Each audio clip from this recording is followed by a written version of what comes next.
I just had one of the most social nights of my life, and I really didn't expect it to go that way. Not as some like clickbait, retention bait thing. I've just been feeling a little bit socially burned out, and I was going to my second show that weekend with a good friend. I figured I'd just kind of hang back and chill with him for the night.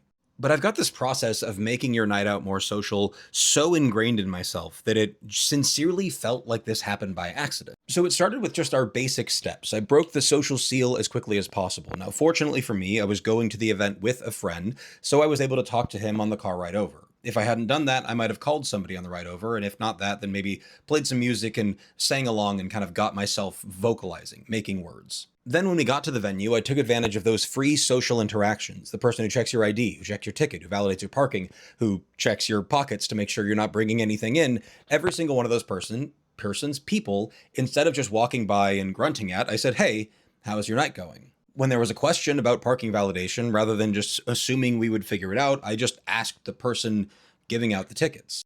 Then when the person behind us in line asked that person the same question, instead of just hearing it, I looked back at them and said, "Hey, I just asked the same thing."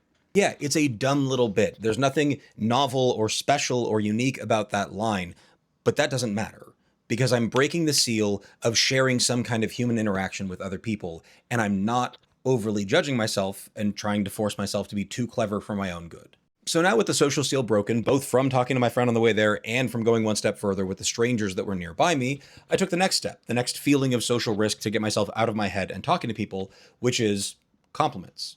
Anytime I saw somebody with cool hair, cool outfit, whatever, I would give them some kind of compliment on the choice that they made. Now, because I wanted to continue building social momentum, I wanted to ensure that I had no fails. So instead of using the compliments as an opening for conversation, I just gave the compliment and left. Because if you have that positive interaction, that sort of guaranteed positive interaction, you're going to build social momentum very quickly and very smoothly. And then I'll admit it, I got a little lucky.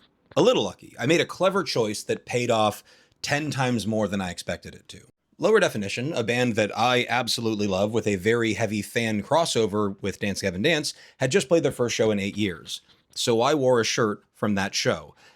And minimum 10 people came up and talked to me about my shirt and that band. So by the time I got into the pit at the show, it had become so normal for me to start and carry conversations with the people around me that it just became effortless. Like there was no sense of risk or fear or worry of just starting an innocuous conversation. It just happened.